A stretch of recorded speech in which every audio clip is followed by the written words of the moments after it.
Hey, Carmen Apiece here for Hangin' and Bangin'. On June 24th, we got a really cool show. We got my buddy Michael DeRocha from Heart.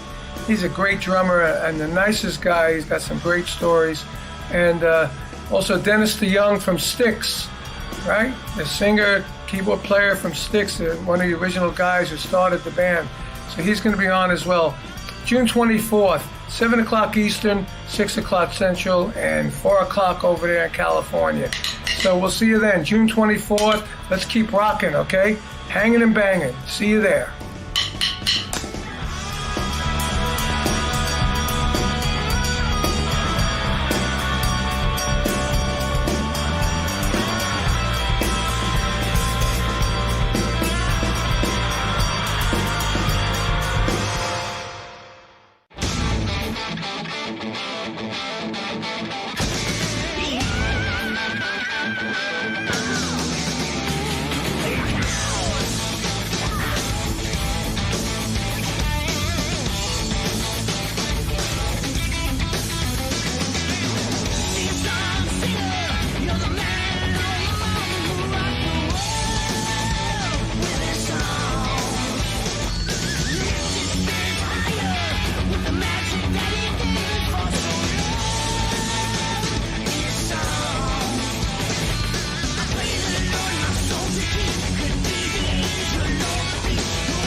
Everybody, so good to see you guys. I am Ron Onefti here at Rock and Roll Heaven in St. Charles, Illinois, at the Arcada Theater, right outside of Chicago. Looking outside the window, and you know it's there, over the window over there.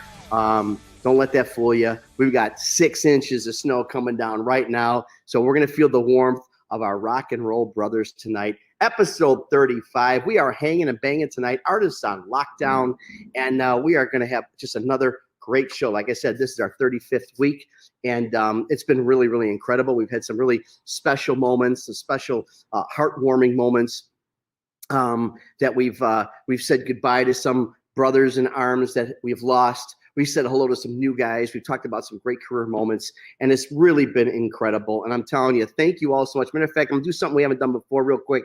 Hey, Gina from Florida, good to see you. Billy Eggleston, always supporting. Jeremy, of course, Big L, thank you for supporting us. Johnny, Pauline, all you guys are here every week. Every Thursday we are here, 6 o'clock Central Time.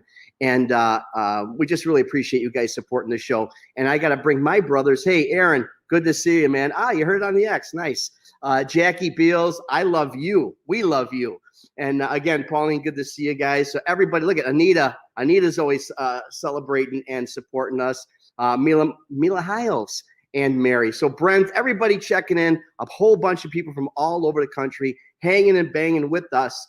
And I am going to introduce my brothers in rock and roll. First of all, you know him from Dio. You know him from Black Sabbath and Last in Line. And you know him from him busting my chops every week. But I love this guy, Vinny Appice. Come to the microphone. Oh, I'm sorry. Hi. Somebody nudge him. You know, you get to be Vinny's age. You have to. Oh, hi, Vinny. Hi. Oh my God. I was just getting a good nap in, I'll tell you. You know what? I just thought we would say hello. I mean, you got some of these people, Vin, every week that support us. I thought it'd be nice to say hi. That's all. I know. But just listening to you, it was so exciting. I fell asleep. You know, you're supposed to be supporting me and compliment. You're supposed to be like building me up. This is our show. Is that a long sleeve shirt? It's 3 degrees out. Give me a break. Are you really? Is it snowing there? Honestly, God, we're getting 6 or 7 inches tonight. Oh man, I'm in California with the wind chill. It's like 72 degrees. Oh my God. Hey, let's bring our big brother to the microphone. And I tell you what, it was really, really good. How about last week's show? Seriously, Ooh, I like our tribute to Tim Bogert. And yeah, that was great. It really, really was. And I was honored to be a part of it. And, you know, every week, obviously, Carmine's part of the show. I mean, it's his show and your show. And last week was really special. You know, I mean, he was a guest, and to get his take on his brother, his other brother that passed away, Tim Bogert, is really something. So let's bring him to the microphone. You know, from Vanilla Fudge, Rod Stewart, Jeff Beck, and everybody else. Carmine Apiece. Hi, buddy. Hey, dude. Yeah, well, I will chill over here is about 71 too, Vin. I don't know. Did he say vanilla fuck? What did he say? I did. Did I say that out loud? I'm sorry. Actually, when Carmine was on the Ed Sullivan show, I remember this story. They made you change the head because it looked like it said vanilla fuck on the camera. Did it really? No. It's Yeah. vanilla fudge. At one show, you had to change the front head. It said Oh vanilla yeah, fudge. not at Sullivan. There was another show. It said they thought it said vanilla fuck. Right. And if I know these guys, you probably did that to him. You were probably 12 years old, and you snuck it on there and changed his head. Yeah, he probably changed the spelling. He changed the spelling on it. He would do that. Yeah. Hey, Carm, we're just touching on this. Really, we joke around a lot. We have a lot of fun. And Vinny's only half serious when he busts my chops all the time. But I gotta say, last week, thank you for allowing me to be a part of that very special show. We all are we were touched. Like I said, I think last week you were more of a guest than any one of our other shows, and getting your take on it, and it was really emotional. And thanks for allowing us to be part of a very personal moment. Oh, thank you. Yeah, that was great. Last week was great. I mean, just having all those guys on last week, it was 9 people. My friend AJ Fritz, who's a DJ, he said it gives you credit for catering to all 9 people, 8 people on there. Interesting. That's not easy. Well, you know what? It isn't. But by the same token, when you have a central subject that everybody is so passionate about, Tim, and having, his bandmates, I mean, the rest of the fudge on, it just, and even Vinny, again, your take on Tim as another brother was really, I mean, honest to God, it was really, really heartwarming, really special. It was really wonderful last week. When you played that Timmy solo at the end of the show, I knew that by heart. So did Angelo, my friend Angelo used to play bass. We used to know that solo by heart. If I haven't heard it in years, so it's a great effect. It was still in your solo. I haven't heard it by years either. I just got a text from Ty. He's trying to get on, and it keeps saying loading. So I'll tell you, there's a lot of computer problems in the world. Yeah, we need Vinny to fix them. I need to do a school of how to be on the internet. Live do that, man. A rock and roll. I do it every week over here, back in the back, and there's always something going wrong too. Doug will be here in a minute, so we'll talk to our next guest. Well, we've got Doug and Ty, both from King's X, coming to the microphone in a little bit. Again, King's X fan. Very excited to talk to those guys. We're going to start our show though with a guy again. To talk about all his projects, we need 2 or 3 hours. His vocal abilities that has stretched along so many and various genres of music. Let's bring our buddy Jeff Scott Soto to the microphone. How you doing, buddy? Hey Jeff, what's up, dude? Wake up! Come on, man. Hola, ¿cómo estás todo? Look at it. It's Italian. It's a Puerto Rican. I got the first question for you. What's that platinum record behind you for? The only platinum and gold I got behind me is Trans-Siberian Orchestra. That's what else do you need? Yeah, that's true. Well, you can get a few more. That Joel Host for 13, Yeah, you can get a few more. But your voice is, I got to say, you got one of the greatest voices around. Yeah. Jeff kicks ass. Lovely voice. Yeah. You know what? I'm surprised you never worked with me and Vinny in a band. You know what? And it's funny because I say it all the time. I say it to you, but I say it to everyone. Carmine, you've been in so many things. You've been part of so many bands, projects, your own stuff with your brother, et cetera, et cetera. Yeah. The one that really stroked my meat. Well, I'm trying to think of some way to. Let me get a visual. Hang on. Wait, hold on. Let me get a little that first King Cobra record, Ready to Strike, man. Wow. Really? Everything from soup to nuts on that record. It really took me to school. I love Marcy's voice. Mark, great voice. The songs, the performances. Now, I always wanted to ask you about this because it's one of my favorite. It is on my top 10 favorite records of all time. Thank you. Is it true that you played the drums over the already recorded guitars and bass? Like they did everything to a click or drum machine, and you put your drums after the fact? No, not with that record. Really? That was done in the studio. I remember one of the tracks. I can't remember what track it was. It was like, take freaking 18. You know, I was like, take 18. I said, come on already. You know? And then we got Vinny over here. It was my fault. We got Vinny, the man I work with at the Rock and Roll Fantasy Camp. Joel Hoaxman's 13. We were on the Monsters of Rock cruise playing together. We even did a gig in Brazil on one of those rock cruise boats out there as well. And I'll never forget it. I'll never forget the look. He'll probably give us the same face again. I was yanking his chain because there was a band, like a house band playing, top 40 band playing. After we did our set, we did whatever. We're all hanging out in the bar. We're in the VIP section. And then Vinny goes, hey, Jeff, we should go do a hostile takeover. We take over the band. You know any Zeppelin? You know any Black Sabbath? And I'm like, I know the songs. I don't know the words. And he goes, well, what do you know? I go, do you know any Loverboy? And the look on his face, I swear to God, because he thought I was dead serious. Boy. And it was like, you guys, I swear, I thought I would never talk to Vinny again. Hey, Vinny, what do you mean? We have a Loverboy next week on the show. Yeah, well, then I'll be nice. But oh, and by the way, I'm like take 1 and 2. Oh, not 18. But can you do this? I don't have sticks. Okay, that's the reason. I just got a shipment today, so I'm good. It's a pleasure to know both of you guys for all these. What Loverboy song did you have in mind that night? Dude, and you can bring this up when you have Loverboy on this. I know them all. I could have sung. I know them all. I'm sorry. I was joking because I knew that would just throw you the total curveball. It's like that's not what I wanted to hear, but I do know them all. Can you make the face? Can you make the face Vinny made? It was sort of like. Wow. That's kind of the look. I moved over 2 stools. It's like something smells. What? I got to get out of here. Come on. You gotta be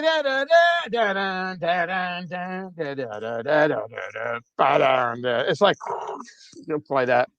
That's usually in that situation. It's like they ask me to jam. It's like a Sabbath song or let's play a Dio song. You know, they conform to you. Yeah. It's like Vinny, working for the weekend. Loverboy. Everybody's working for. Jeff could probably sing a good Dio song and sing it well. Oh, he could kill it. Yeah, absolutely. We could have done Stand Up and Shout. We could have done Last Line. We could have done a lot of those things. Yeah. Next time it's working for the weekend, we'll do it. Next time I see you. The kid is hot tonight.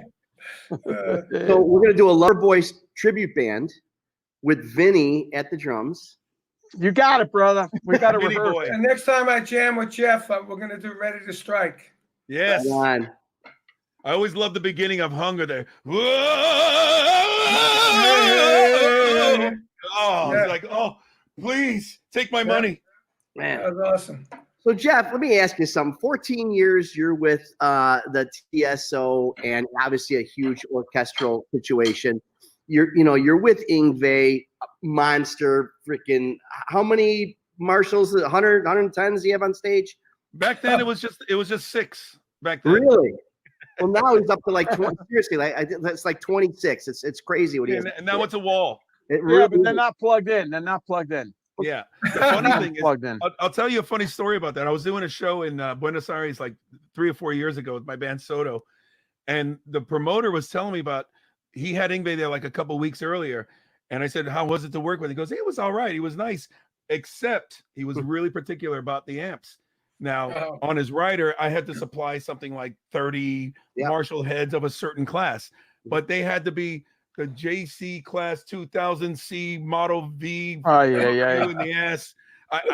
And there was like 2 of them he couldn't find. He got every Marshall in the entire city of Buenos Aires, and there were 2. He couldn't get the 2 that matched them, so he kind of stuck them in there. And he goes, "Nope, I need." even they're not turned on. They just have to have that that look about Didn't it. they use that kind of amplification in the studio too? I don't know. Wasn't that the Marshall 2000 JVC asshole model? It's funny because all I'm saying is it was kind of like the Brown M&M's situation where they put it. I'm sure they put it on there to see if they're paying attention to the writer. But I think he truly, seriously, it had to be that. So the guy went everywhere, and he had to find those 2 extra heads. Yeah. Well, for me, when he comes plays by me and I got to provide all that stuff, I save money on the rentals because I don't have to rent the cords to plug them in. So I save some money there. You don't have to get the extension cord. I save on electricity that night. But my question, Jeff, because obviously, your instrument, you're playing with so much power behind you on stage. Do you find it difficult sometimes because you got to belt out these, especially with your vibrato, your high pitch, but you've got 22 musicians behind you. You got you had an Ingve at the time that's really strong, powerful. Do you ever find yourself like battling against that as a vocalist? I did in the old days, of course. When we had the little wedges or the side fills, and then especially when everybody's loading those things up with more sound. Of course, that's one of the reasons I learned to sing loud. I mean, I'm a loud singer. I can't sing soft. But, with TSO, you got since Journey actually, I learned the in-ear monitors. So since those came along, that's a huge help because you can adjust how loud it's blasting in your ear that you actually have to now compete with. And I don't have to sing as loud as I did. Some things I have to sing loud just to get the notes because if I sing too soft and there's a higher note, it ain't going to come out. But I'm 55 now. Back in the day, 22, 25, 35, even 45, I had more control. Now I'm getting older, so you got to go. Hey. When he hit my age, you'd be like, hey. Everybody's working. Hey, Jeff, didn't you do the soundtrack to the movie Rockstar? Yes, sir. Wow. I did 3 songs on listen to that shit on that thing, man. Yeah. Awesome. And it's become a staple. One of the song Stand Up. Everybody calls it Stand Up and Shout. No, the Dio song is Stand Up and Shout. Right. This one is just called Stand Up. That's become a staple of mine, especially on the live setting. We even did that song live with Soul Circus, the band I had with Neil Sean, because it's one of those arena rock songs. Now you hear it on basketball games, hockey games. You hear it all the time. So it's cool to have that as part. It's kind of that's like my Moni or my did you write that? Part 2. Did you write it? No, that's a Sammy Hagar song. Oh, Sammy Stone. Okay. Sammy wrote the original, and then I think the original had more of the lyrics and the vibe of the version that he eventually released. Right. And then they kind of changed it and shifted it so it fit more of the movie and the soundtrack. So my version it's kind of similar, but it's different. And they're using Sammy's version in a lot of sporting events now too. I get people, hey Jeff, I hear Stand Up playing. It's like, that's not me, that's Sammy. Yeah. You're right. Jeff, I did demos for that. Oh, really? The demos that we went in the studio with some band and recorded all those songs. Yeah, okay. Bud Carr, I think. Yeah, Bud Carr. He was a music supervisor. And the producer, it was a famous producer, and he walks in, and I'm playing with the band. We're all getting off on it, going crazy. And then the producer walks in and he goes, well, you got to stop playing. You got to play it even, do the fills even, and, put it. Oh, boy. Put it straight. Talking to the wrong guy. What? So even. We did that, and the whole band's like, oh, shit, this sucks. Like this. Then Bud Carr walks in, and he listens to the stuff. He goes, it's a little stiff, Play him the other takes before this guy came in. And he played him the other one. He goes, that's it, man. Where we were flying off and kicking ass, So it was so funny because was that Tom Werman doing? I didn't want to mention names. Well, no, all you got to do is Google who produced the soundtrack. It was Tom Werman. So he made me play like Joey. Tom Werman was like Joey Kramer. Who's Joey does what he does great. Yeah, but the roles are very even. Right. My roles are not. Carmine's roles are not like that. We play in the Brooklyn style, Italian style. That's right, all over the place. Come on. And that's the amazing thing. I mean, of course, you guys are going to have your own vibes. You're going to have your own styles, but it's incredible how absolutely different you are as drummers, but then Yeah. there's other things that are almost identical. It's amazing. You know what? I just did a session yesterday. As Vinny set up my studio for me, he showed me how to use it. And I did a session yesterday for Cleopatra. I played on Arthur Brown's Fire. that's Oh, cool. nice. So you know, I got this like real Carmine Led Zeppelin kind of drum sound going here. So I sent it to the producer. I said, look, I got a bunch of fills going on at the end, and now it's like Arthur Brown meets Led Zeppelin. You know? Nice. So I wait for him to come back. He goes, sounds great. Send me the stems. I said, okay, you got it. Awesome. Yeah. And then I put Then the he'll cut everything. He'll cut everything out. No, he can't cut it out. Taste all the straight stuff. So what does that have to do with Vinny? You sound like you were gonna say something that had to do with yeah. Vinny. So when we play live, I do this thing with the snare drum. I play the snares with a pick. Oh, you know? okay. Really? Like a banjo. It's like I can show you that. Hold on. Yeah. I can demo that. This is awesome. So you take this. So I did this on that track, Vin, on that. So you go like you know.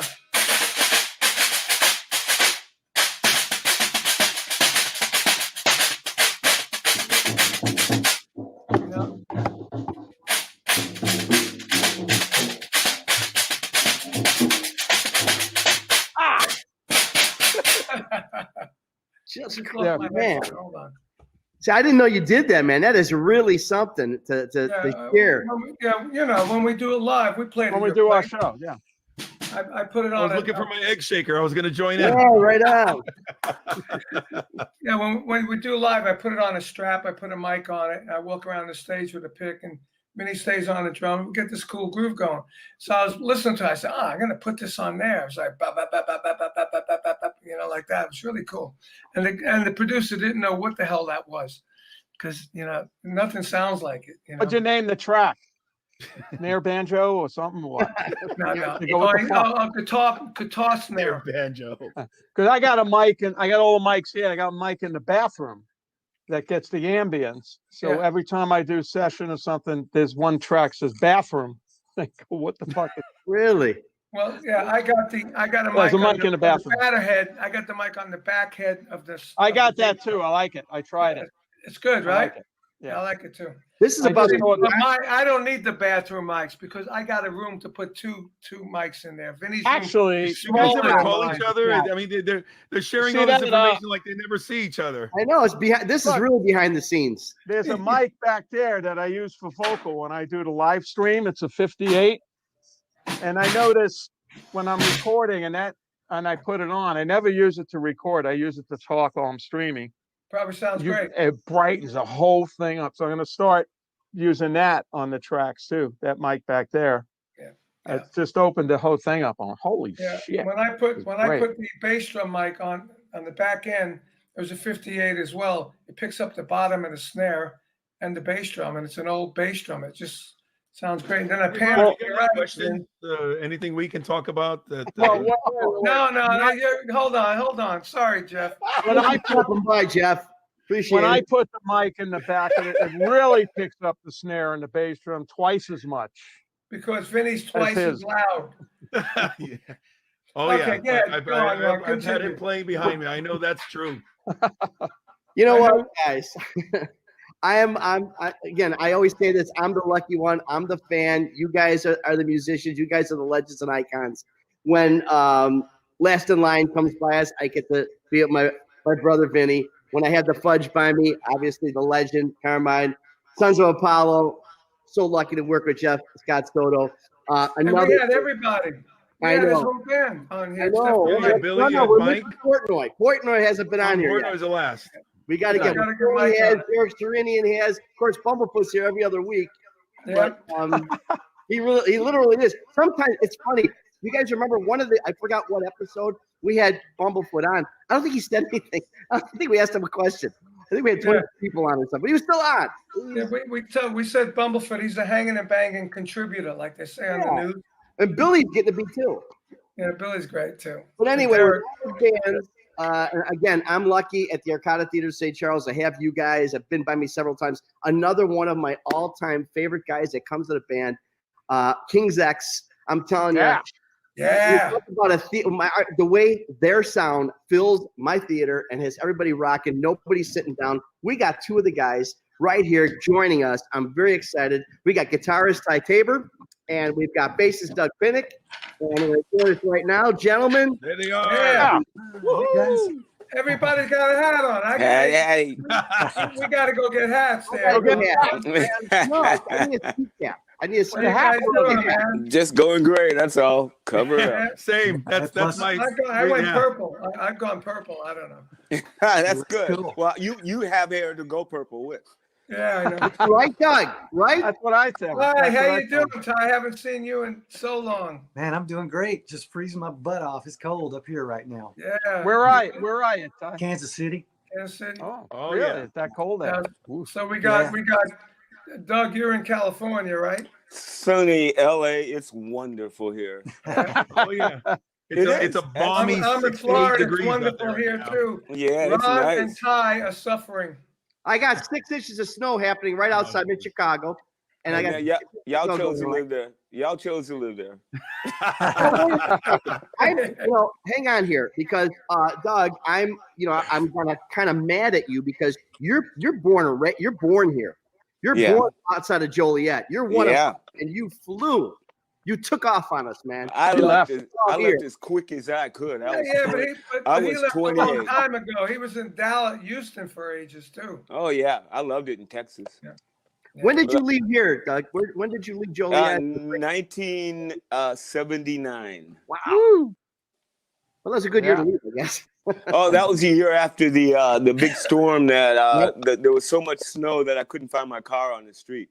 And that's true. That we had the snow plows moving all the snow. And I got a picture of me in 79. I was maybe 14 years old. And I'm literally hugging the street signs. And I'm sitting on top. That's how big the snow was. It was crazy. Right. I remember those days. Snow is up to the top of my door. Crazy, man. Yeah. Just crazy. Well, it's good to see you guys. Thank you so much for joining us. Hey, thanks. Do you guys see Jeff in the corner there? Yes. Yeah. Hey, Jeff. How you doing, man? Doing good, Doug. Ty, nice to meet you. You're the last of the Mohicans. I've already met Jerry. I know Doug pretty well, and you're the last one I finally get to meet. Well, cool. Nice to meet you, too. It's like I tell everyone in the business or telling anybody who never heard of King's X, you got to be dead inside if you don't like King's X. Yeah, man. Thank you. You guys left a stamp, I'm telling you. Thank you. That's true. When I did my Guitars Douche record, I said, I had Brian May scheduled, Ted Nugent, and the next ones I got were these two guys. I said, because if I get these two guys, Brian May and Ted Nugent, it's gonna be like a drawing card for everybody else to come in. Right. And I was right. And wow. Doug, not only a great bass player, he's got the voice from hell here, from death. Really? Thanks. Great voice. And Ty, great playing. I love him. I had a little conversation with Doug once a few years at a Halloween party. We've had many. And we were talking about Sly Stone. We were talking about all the things, because obviously, where he grew up and when he grew up, he was surrounded by a lot of music, that I was still a kid. I was too young to either go to the shows or the artists were already deceased or broken up or were in tour, whatever the situation. So we were talking, have you ever seen Hendrix live? You ever seen Sly live? I mean, I was just loving his story. I could just sit there. I was enthralled by all that history that Doug had from all that music that I grew up. Even as a kid, that music was so inspiring to me and still is. Oh, and man, by the way, I didn't see Hendrix live or Sly live, but we did discuss that. I did. Oh, you did. But we talk about Sly though. Fuck you. I saw Sly get married. Come on. I saw Sly. Listen. I saw Sly get married at Madison Square Garden. Wow. You dog. Was that after Tiny Tim did it on the Tonight Show? And me and Tim jammed with them for an encore. Me and Bogart. Wow. I want to take you higher. We did it. Wow. We did it in Connecticut, and we did it in Boston, I think it was. Wow. It was awesome, That's but so cool. You got to play with some of them live, didn't you? Yeah, Cynthia and Jerry and Greg. Oh, nice. We did about 5 Sly songs, I think it was. It was at Buddy Miles' memorial party. Right. And it was I was supposed to just go sing some cover tunes, and something said to me, "Bring your bass." And when I got there, Billy Cox was supposed to come show up, and he didn't show up. And I said, I can play Sly, but I tell you what, there's a pitch that Sly and the Family Stone is my favorite band in the whole world. So to have Greg standing next to me and hearing the horns go, dun, dun, dun, dun, dun, I almost passed out. I've never had an experience like that in my life, because it was like it was them. Yeah, so jealous. Wow. You know, Sly and the Family Stone opened up for Vanilla Fudge back in the day. Oh my God! On the just when their first album came out, and I loved Greg when I first saw him. I said, man, he's a soulful. They really they kept the music, the Family Stone and Rose. They kept that going. Thank God that they did. They're still doing. Jerry's still doing a little. Doing it. But you know, you just touched on something, Karen, about opening up, and you know, King's X back in the day. I mean, you know, I think it was part of your record label deal or something, but the people that you opened for, how much of an influence? I know that you did, for example, you opened for Pearl Jam, but then you wind up being an actual influence to Pearl Jam.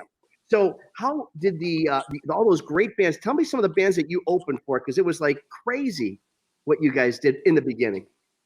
I'll tell you a little story, a real quick one. I was hanging out with Jeff Amon from Pearl Jam and Mike Stuveru. He played in Green River, and they both play in a side project that we have called Trace Mountains. Mm-hmm. And they told me that when we first played Seattle in '88, we went up there. They said any band that had a record deal was a national act. Every band in town went to see. And we played that show. I remember playing it, and we met Alice in Chains, and Richard Stuvero told me, he said every band in town was there that night. Wow. Yeah. And he said, you can ask Jeff. He says, I'm sure he'll agree. And I remember that maybe 6 months, 7 months later, everybody was drop beat tuned and grooving. And so all I know is everybody was looking for a new groove, you know? Yeah. And Soundgarden was doing the same thing. So, you know, what can we do but say that some of us, you know, I tell you a little story too. Kim Thales told me that he introduced Chris to drop D tuning in 85. And Ty wrote in the Pleiades in 85 and showed us a drop D song. And I think, I don't know about anybody else, but I knew Chris and we talked about this stuff and we ran with that, you know, and, you know, so that's your answer that I can give you. Well, talking about Chris, you know, I mean, the whole Chris Cornell, the embodiment of his music. I mean, did you see a parallel with some, you know, working with him and Soundgarden? Did that affect any of your songwriting at all?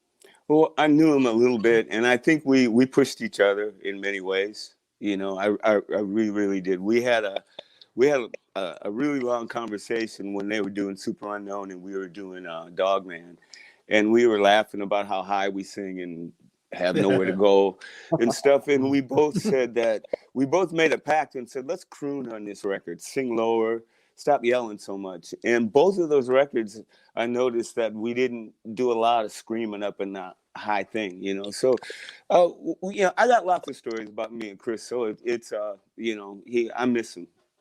Oh yeah. How about you, Ty? Are you involved in the songwriting a part of this whole the King's X songwriting experience? How does that go down with you guys?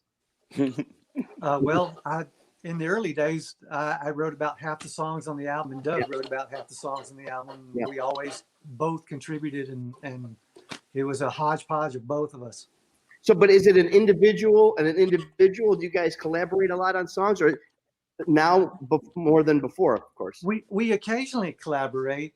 Usually, that happens if we're already in the studio with a bunch of songs that everybody brought, and then we start messing around with things. Like I remember when we did the album 15, everybody brought in their own stuff as usual, but we just wanted to have another song that was kind of up tempo, so we just wrote something on the spot, and Doug came out with the original idea for Go Tell Somebody, and when we went in to record it, we knocked it out in what, an hour? Yeah. That was it. Yeah. But And you know, that was also, a go ahead.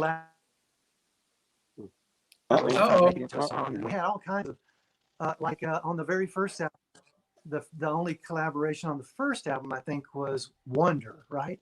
Yeah, Where the whole yeah, band wrote the song together, Doug.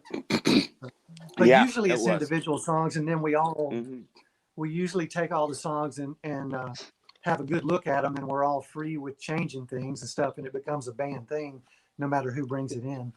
How long were you guys together before you got signed? 8 years. 8 years. Really? Wow. Yeah. You were out there for a while, man. I got to tell you, you're talking about the songwriting thing. What was it? Tapehead, Mr. Bulbous, and Manic Moonlight. All those records are pretty much written a collaboration together from almost nothing. Let me tell you, one of my favorite albums is Names. Is Please Come Home, Mr. Bulbous. I mean, I love that. But since we're on that topic, Gretchen Goes to Nebraska. What? How did that? You want to tell it, Ty? Yeah, this is one of my favorite things ever. The fact is, we had released an album called Sneak Preview that we kind of felt really embarrassed about because it really didn't sound that great. And when we saw the cover, we thought, we can't sell this. So we would go to shows and just kind of toss those out, these vinyl out onto the dance floor, first 5 people out get a record, and didn't even try to sell them. And so we were making fun of that record and trying to come up with the worst possible name for an album that you come up with. Oh my God. One of our crew, a guy named Kevin Morning, laughingly said, "Call the next one Gretchen Goes to Nebraska," and we all died laughing. He just came up with that. That is unbelievable. We said right then and there, we said, we don't know when, but one day we're going to put that record out. So are you saying there's actually no Gretchen? It just No. Gretchen got created after the fact. Jerry wrote this whole story that had nothing to do with it at all. Yeah. It was a joke. It was a total joke. There's no Mr. Bulbous either. No. You haven't seen Vinny on an off night. I'll get you back. He got you, man. He got you. Sorry. Carm, you know I'm going to pay for that. I am going to pay for that for the next 3 weeks. You know that. Yeah. Picking on your younger brother. I got some here. I met these guys in 1989 when we were on tour with Blue Murder. It was Hey, Cameron. Blue Murder and Billy Squire. Yeah. So, and I love their music. So I'm the kind of guy where we're on tour with the band. I go, hey, whose bus is that? Oh, that's King's X. I walked on the bus, right? Yeah. And what are they playing? They're playing Cactus. Yeah. Really? And I said, whoa, did you know I was coming on? I go, no, man, we love Cactus. You always play it. I said, wow. I was blown away. And then when I heard them play and sing, I said, man, these guys are just they're tremendous. I became an immediate fan. And we say that every week, and I hate to embarrass you again, Carmine and Vinny, but these two guys have touched more bands and more performers and more individual performers in ways it's incredible. Really, and haven't been arrested for it. Hey, that's true. Hold on again. It's in charge. They just haven't been convicted, Jeff. So anyway, Jeff. Yes. I know you've been doing some things. People are asking about Talisman. I mean, you're going back to it. Obviously, you're doing Soto stuff. Obviously, Sons, you come by us, and when the COVID thing, you're on tour. But Talisman keeps coming up. You did. I love Never Die. No, I love it in tribute to your guy, to Marcel. When he passed in 2009. 2009, yeah. Yeah. But really, tell me the story about that song in particular, that tribute to Marcel, and also what's happened with Talisman, because everyone's asking. You're tickling it a little bit. What's going on? Yeah. Well, everybody clearly they're doing their own things, and that's the hardest part in trying to wrangle and corral everybody. This during this time would have been the best time for us to actually do some more together.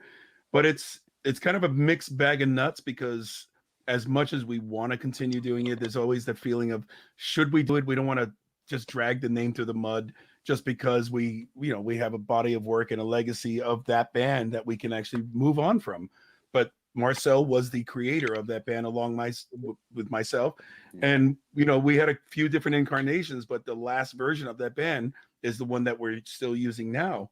And it was my idea to do the song for the anniversary of his passing, the 10-year anniversary.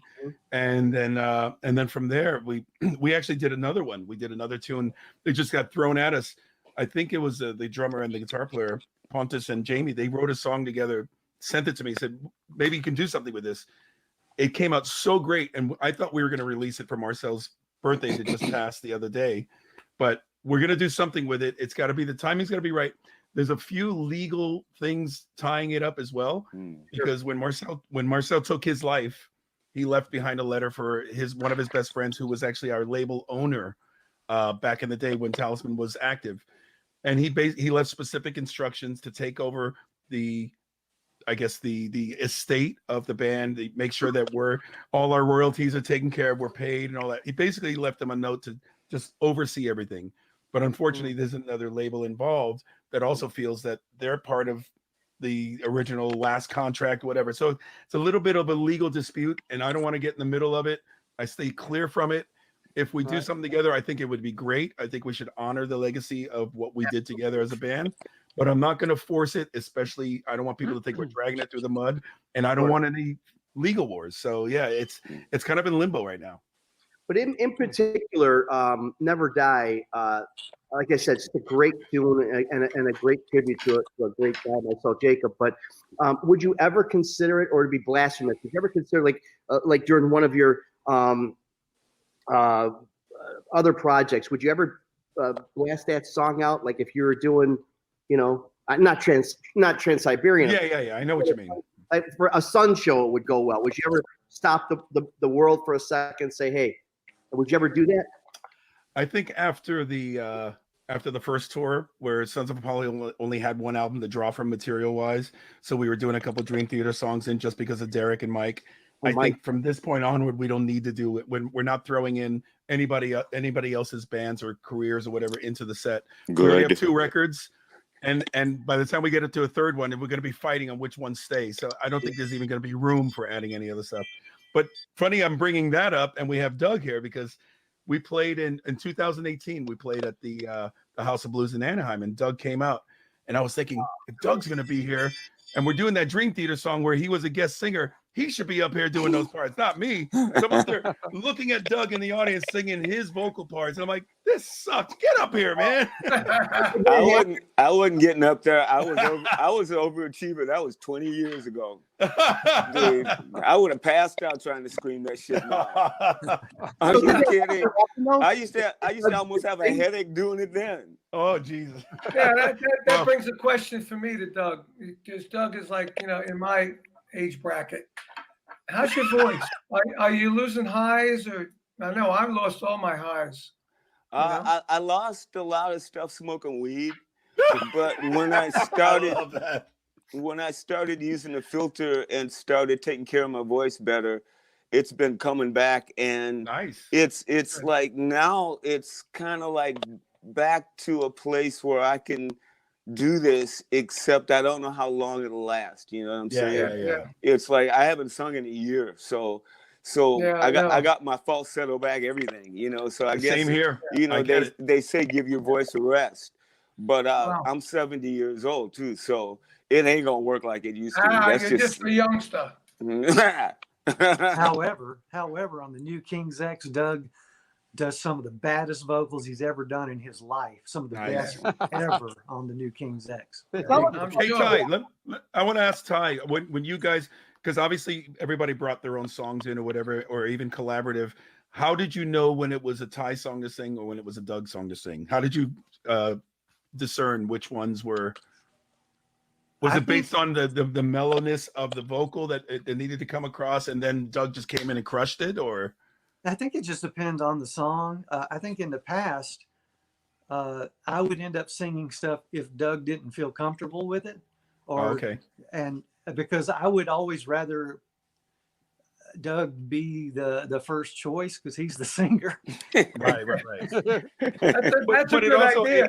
it added another element to the songs, and I remember in the beginning, I thought, before I even knew anything about the band or saw any videos, I remember hearing the songs and going, man, Doug sounds really different on this song, because I wasn't reading the I was just listening to the stuff. I didn't have the album cover, I didn't have the literature to know who's singing what, and I was just going, wow, how's he changed his voice like that? And then I realized when I saw you guys live, like, whoa, they got 3 lead singers in this band.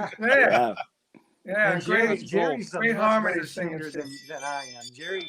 Jerry sings very well on the new album. He really outdid himself. The three of you guys sing so great together in harmony. And, you know, me coming from harmony background with Vanilla Fudge in Brooklyn and all that, like when I first saw you that first night, I said, wow, these guys can sing and they can play. I mean, they're a trio. Like we were a trio too with Blue Murder, but we didn't sing like that. You know, you guys just had the vocals like tight and amazing. Well, I guess so that's what happens when you're together 20 years. Yeah, true. Yeah. Did you guys actually set out to be, you know, I mean, the combination of genres that King's X really, really involves in all your songwriting, all your performances are really incredible. You know, you've kind of landed on the whole prog rock kind of a, you know, if you want to talk label, started a little Christian influence here. I mean, there's so many things going on. But would you consider King's X now more of a prog rock, prog metal? I mean, where would you put yourself right now? Or is it going to be, especially now with the new album and new tours going out? I don't want to say mellow because that's a terrible word to use in your context, but is it a little different than when you first set out and you hit the prog metal market? As far as I'm concerned, we never set out to be a part of the prog metal market. You guys are hard rock, man. You guys are hard rock, heavy hard rock in my book. Funky, You know, heavy hard rock. I think about Led Zeppelin, and every time I listen to them, or Queen, and I think they did a whole bunch of little things to their songs like we do. And and I go, well, they're rock, or they weren't called prog, you know. Exactly. So that's what I call us. I put us in the category. We're just a rock band that adventures out sometimes. All right. And that's a great definition because, you know, almost every song, it goes in so many different directions. And then Doug sings at the church. You guys were heavy. You guys were heavy prog on our Guitar Zeus record. I mean, Ty played on 2 songs, and both of them were in these crazy time signatures. And while Doug's song was a little more gospel, your song that you did, you know, it was like heavy gospel, you know. We certainly don't mind laying down a little prog every once in a while. Yeah. Well, that's awesome. Well, that's we'll do anything if we can. And you do. That's the fun part. And that's the best part, you know. You just, to be adventurous. That's the most exciting part about being creative. When you're just stuck in your box and you got to do what's expected, that's no fun, you know. You guys, and that's what I loved about everybody that's talking here. You guys all knew that you got to go outside that box in order to just even feel good inside. Exactly. I told a story about Robert Plant, right, when he was talking to me, and he was saying that he's sick of singing Led Zeppelin. He was sick of singing Led Zeppelin. They said, not like your career. You had Vanilla Fudge, you had Cactus, you played with Jeff, you played with Rod. And he starts naming off all these bands. And I go, yeah, I guess, you know, it was nice playing all different stuff. And I wasn't playing You Keep Me Hanging On all my life, you know. And but then I said to him, well, look at my bank account, look at yours. That's what I'm saying. That's what I'm saying. That's what I always say. I would be in ACDC, and I would love getting $100,000 a night. I would play 16th notes all night long. Well, what about your artist integrity, man? I got to tell you a story. I'll go buy some. Can I tell you? Hey, Doug, before that, I got to ask you one question. On behalf of these guys, would you sing Loverboy? No. Yeah. Now, can I tell you why? Can I tell you why? Because I don't think I could. Loverboy is one of my favorite bands. We did. Everybody, you see? everybody, You see? I didn't look at your everybody face. working for the weekend. We used to did do that. that in clubs. No way. Yes, we did. And I love that song. I love his voice. Mike Reno, he's a bad dude, man. Brother. He can sing. I forgot what I was going to say. Vinny, before that. get next out here, Vinny. Get next out. Sorry, Doug. We had this conversation before you guys got on. The drum parts are just aren't there to keep it interesting, as a drummer, but vocals are good. Yeah. I was going to tell you a real quick story about AC/DC. Bass player, what's his name? Cliff.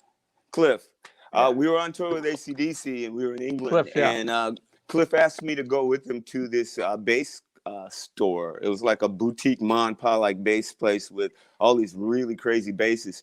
And I went in there with him, and he picked up a bass and he was going to try this one bass out, and he started playing Jaco Pastorius licks and Stanley Clarke shit. And I looked at him and I said, dude, I said, how come you don't play like that with AC/DC? He says, oh, I can't. I have to just play the 16th notes. He says, nobody knows I can play like this. And I said, well, I'm going to tell everybody that I know. Wow, you just told some thousands of people on this. That's right. Now I hope so. Now he can play some bass. And another thing too is I got to play through his rig. He couldn't come to sound check one time. Him and Angus and Malcolm actually, but me and the drummer and Brian and I guess who I can't. It was Jerry played drums. Anyway, I got to play through his rig for a sound check, and it was a lot of fun. Anyway. But Carmine, you said it before when we were talking about the different genres, and you say, no, they're a hard rock band, they're a funky rock band. Well, think about what you're saying.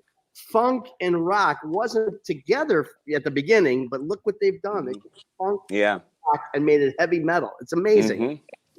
I love the music fills my theater. I think all these bands in the '80s, the labeled heavy metal, just really hard rock bands. Yeah.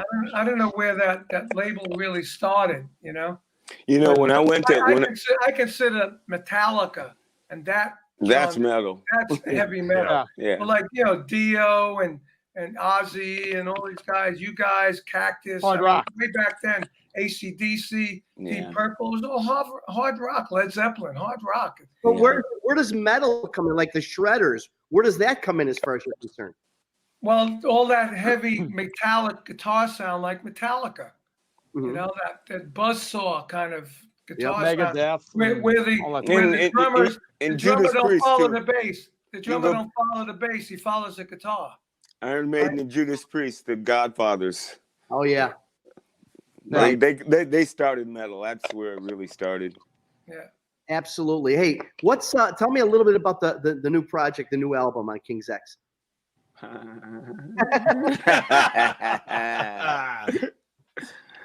What do you think, Ty? Or we could talk recipes. What do you want? No, did you guys go outside the box? Tell me you guys went outside the box. We want to talk about it. The way I feel about it is I'm so excited about it and have such an expectance about it that I just don't know what to say because we've just been starting to get mixes from Michael, and I get to run out to Pasadena and just hear some, hear little things and stuff, and I just have to walk away and go, fuck. It's like this is what everybody's been waiting for from us. And I hope, and I shudder and I think, well, I hope it's as good as I think it is, and I don't like much of anything that I do. So we're really now for the important it. Question, Doug, when do we get to hear it? Since the pandemic happened and since there's nobody's touring, nobody's doing anything, we're gonna have to do this right. Yeah. You put a record out, you tour, you do the videos, you do the whole thing. We gotta wait till it's time to do that. And that's just, because I feel this record is that important to us. It could be our last record. Right. And we have put our hearts and soul into this record. Like we did back in the Gretchen days, we just poured our heart out. So we're excited about it. And sonically, Michael Parnin is just a master at tone. Wow. And this record is as analog as it can possibly be. That's cool. Damn. That's cool. Well, if you guys need any far-fetched album titles, I got 1 million for you. Oh, but These guys are but good. we guys are got a good. couple. I'm Trust joking. me. I'm joking. We've got a couple. Yeah, we do have a couple. Is there a particular single that you're thinking that's, oh my God, this is if Gretchen was a person, she'd love this? I don't know about a single. I know for me, there are about 5 songs that could fight each other out to be the single. Yeah. And on the other hand, there's some experimental stuff that reaches pure brutality at places. And then there are other areas where it doesn't get any more laid back 60s with vocals. Yeah. It goes all over the place. But I will say, I always say from Gent to Penny Lane. yeah.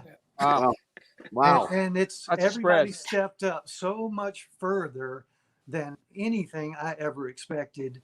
That I'm the same as Doug. I'm afraid to talk about it because I haven't felt this way about music we've done since the very early days. Mm-hmm. Wow.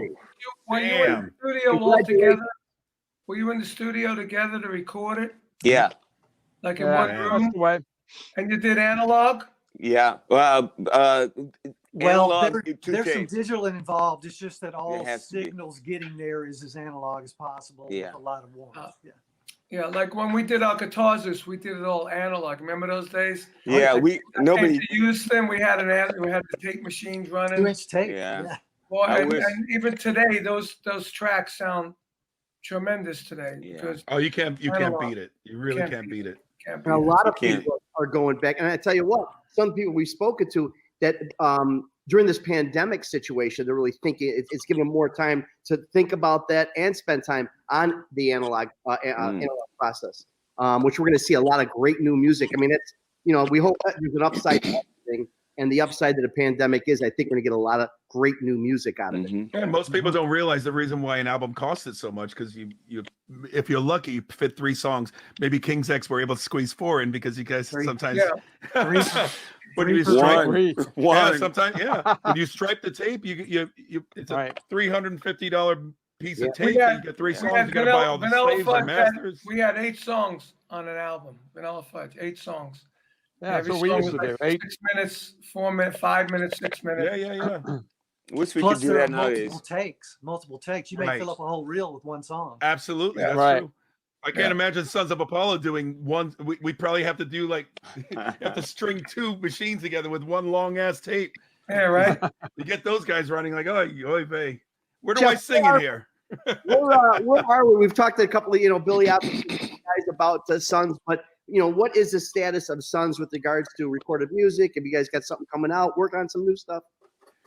We're holding on to exactly what Doug was talking about. We have unfinished business. We started our tour last year, and we were gaining so much ground, gaining so much momentum, even more so than the first album, first tour, and it got pulled. We had to come home after 4 shows in Europe.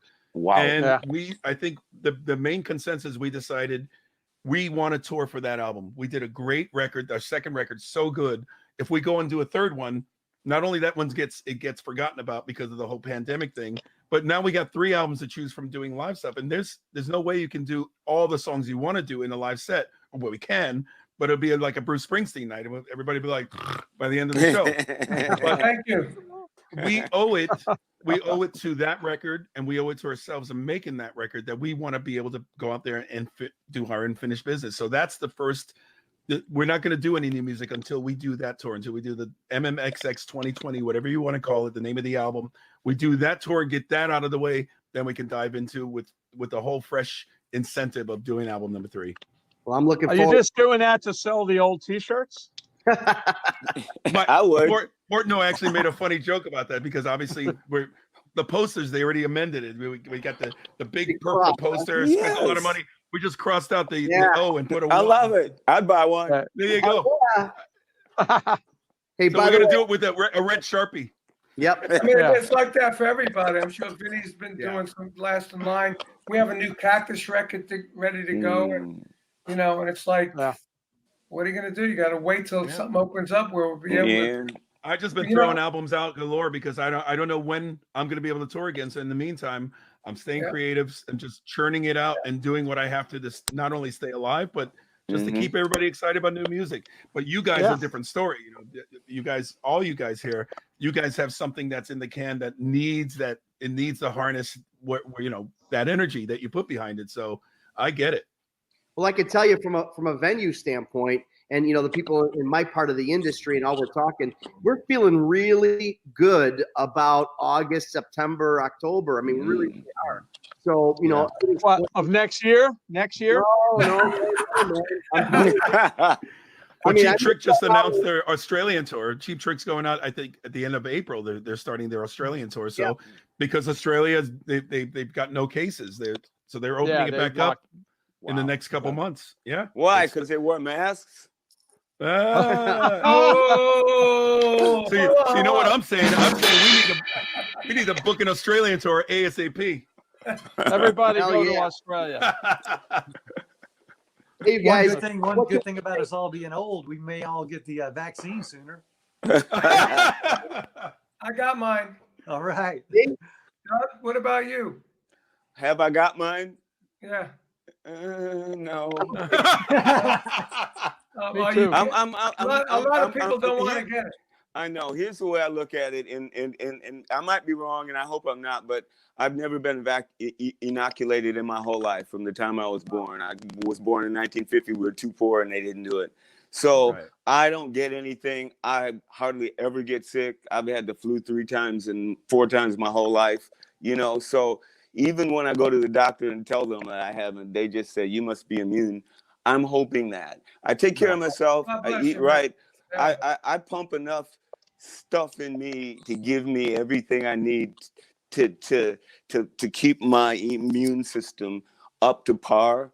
So all I can do is keep going until I die, you know. Now, how do you guys feel, since we're on this subject, how do you all feel that if the rule or the mandate comes, the only way we can tour again is if we're vaccinated? You cannot get on that stage unless you then I will do it. I'll do it. Okay. And I prepared myself for that. Because I know a lot of people said that I will do it. Mm-hmm. Yeah, I've been thinking about, well, what if you can't fly anywhere and do anything? What are you going to do? And I go, well, I'm going to get it. What the fuck else? Well, you know, right now they have the mandate. So if you go out of the country, you have to be tested to come back. Right. If you're somewhere, like we have a house out of the country, and we were there. We came back 2 days before that went into effect. But if you out of the country and you get tested and you're positive, you got to stay there 14 days. Yeah, you know, 14 days ain't nothing. Oh, and sometimes it's longer because I've had friends of mine who were positive for a month. You know? We did that Trans-Siberian Orchestra live stream thing because obviously we had to cancel normally we do the big tour, so we did one live stream show, and going into the rehearsals, you had to be tested, make sure you were, and we had to test and quarantine before leaving home. We landed and tested. We tested every day, antibody. Where were you? Where'd you do it? We were in Nashville. In Nashville. So we tested every day. We had to wear masks during the entire day, unless you're singing or eating, you have to leave the mask on. Social the whole night. They were not risking it. We were like NBA bubble rules, but it was intense. And like, oh my God, 9 hours with that thing on, it can drive you crazy.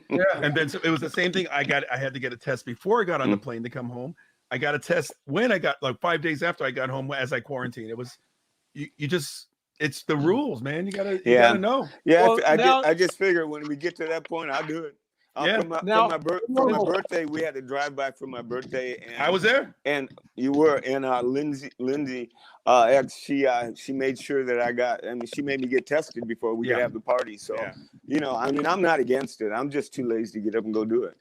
Since Carmine got the vaccine, he started wearing light color button-down shirts. Oh, I ain't taking it then. He used to wear black. He used to wear black like that. I forgot to wear the hat. Look at him. You forgot the hat too. Oh my God, you do. Oh, come on, Vinny. What about the shirts I used to wear and used to say, what are you wearing? Your sister's blouse? Remember that? Did I really say that to you? No, Vinny said that. Oh, I did. I said it to him. Vinny was saying that. Hey, Carmine, did you get the second shot? Did you get the second one already? February 22nd. But Vinny, the thing with the show is Vinny would always bust Ron's balls about his T-shirts. right? So I said, I'm just going to bust Vinny's balls. I'm going to wear like a sparkles shirt from stage every Like this. show. No, I'm talking about Oh sparkle. yeah. Like an old really Ludwig kid. with sequins and all kinds of Like an old Slingerland kid. Yeah. And then our sister called. And she wanted the shirt back from her sister. I know Carmine was doing some kind of Liberace tribute that night. I don't know what was going on.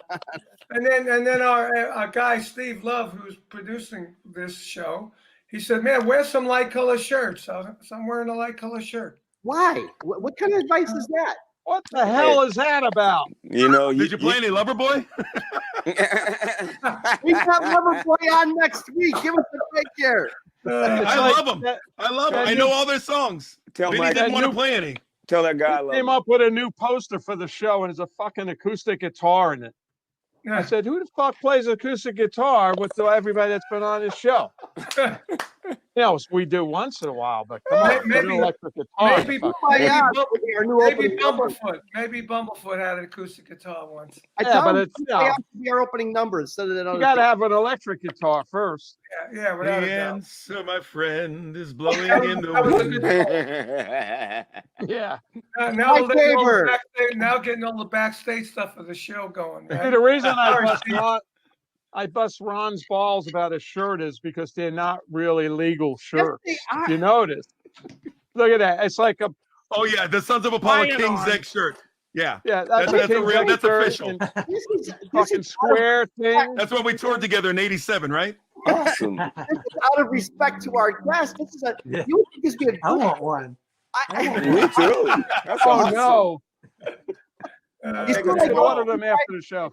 what I do every week. Look, being with these brothers, I feel like their little brother, and I get picked on, and I'm looking for sympathy here. Oh, well, Hey, Vinny Carmen, is it true? I'll take a small. What? Is it true you guys got a third brother and he goes by the name Peachy? A peachy. Peachy. With the hand. So what is? Apathy. Let's settle it right now. I'm sure you've already done it, but what is the proper? It's not. Nobody's gonna tell me, right? That's who you're talking to. Apathy. A piece. If you talk to And my a peachy. brother, it's a peachy. Okay, what does your mother say?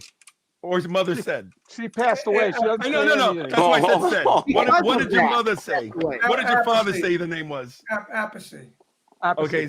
Okay. There's I albums. used There's to be apathy. Yeah, he was apathy. And then I went every time I played. Somebody would call me a piece. I go, no, it's apathy. So finally, when I joined Rod Stewart way back in '76, Rod said, "You got like 5 different names. What do most people call you?" I said, "A piece." He goes, "Why don't we go by Carmine a piece?" So when I'm doing you do your solo, and I go in front of 10, 15,000 people every night. I go Carmine a piece on drums, and it's one way. I said, "Great." So that was great until Vinny came out. So then, right, and he went with apathy and messed everybody. Carmine played with Ozzy, and he used to do the drum solo, and Ozzy would go, "Carmine a piece," and so later on, I played with Ozzy and Sabbath, and they didn't even talk about it. But the first night, he introduces the band, and he goes, "And Vinny a piece." I went, "Oh fuck!" So the next day, I had to tell him in the hotel lobby. I go, "Hey Oz, no, you play with Carmine, but he's a piece, and I'm apathy." And he said, So